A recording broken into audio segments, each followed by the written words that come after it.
Doble dagok ang naranasan ng apat na pamilya sa Barangay Mahawak, Medellin, Cebu. Matapos ang magnitude 6.9 na lindol, sunog naman ng kanilang sinuong. Ang detalye sa agenda report ni Andrea Salve live mula sa Medellin, Cebu. Andrea, kamusta na ang sitwasyon dyan? George, bumalik nga ang kuryente pero sunog naman ang kapalit. Yan ang sinapit ng apat na pamilyang survivors ng lindol at ngayon survivors na rin ng sunog dito sa Barangay Mahawak, Medellin, Cebu. Bukod sa mga gamit sa bahay, hindi na rin naisalba ni Tatay Jessan Bolotanon, isang mangingisda sa coastal community ng Barangay Mahawak, ang relief goods na natanggap matapos ang September 30 na lindol. Sa kanilang bahay daw kasi nagsimula ang sunog na sumiklab mag-aalas 3 ng madaling araw ngayong linggo na hinihinalang kuryente ang pinagmulan. Dalawang araw, siga ang suga. Iya ko ganyan nga, ato ang bahay kanisiga ng suga, basig masunog ato bahay kay wala ba maop ang plangka. Binaliwala raw niya ang bili ng asawa pero bago ang sunog, nakaramdam na rin siya ng mga senyales. Sa gabi, doon ako sa loob, sa kwarto namin. Diyon ako ang suga. Ganun. Natakot ako. Ito gabi, magsunod ko sa balay, magkuhan ako balibo. Ilang beses din daw bumalik sa loob ng bahay si Tatay Jessan hanggang sa pwersahan na siyang hinila ng mga kaanak. Sinubukan niya pa raw isalba ang laruang motorbike ng anak pero kahit ito ay nasunog din. Pasado alas 5 na naapula ang apoy. Panawagan ngayon ng mga apektadong pamilya ang agarang tulong.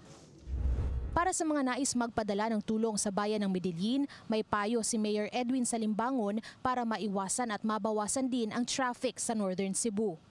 Kung pwede, suwayan ka nato nga ang atong mga kargamento ikarga nato og barge or LCT, ari nato idunggo sa pantalan namo sa Kawit.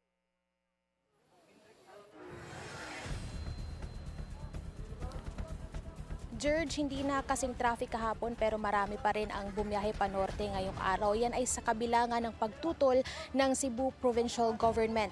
Kanina hinikayat nila ang mga bumiyahe na bumalik at sa halip ay ilagak ang kanilang daladalang relief items sa Provincial Donation Hub na kanilang itinukod sa Danao City Boardwalk. Muli silang nanawagan sa publiko na sa hubs na gaya nito na lang dalhin ang kanilang tulong kesa personal itong ipaabot dito sa mga apektadong lugar. George. Well, Andrea, maganda yan na nagkakaroon ng kahit papano sistema para maiwasan yung pagbigat ng trapiko dyan sa bahagi ng North Road kung saan marami yung napinsala. Pero Andrea, may nararanasan pa ba kayo ngayong mga aftershocks? Kamusta yung mga residenteng wala o hindi pumupunta muna sa mga bahay nila?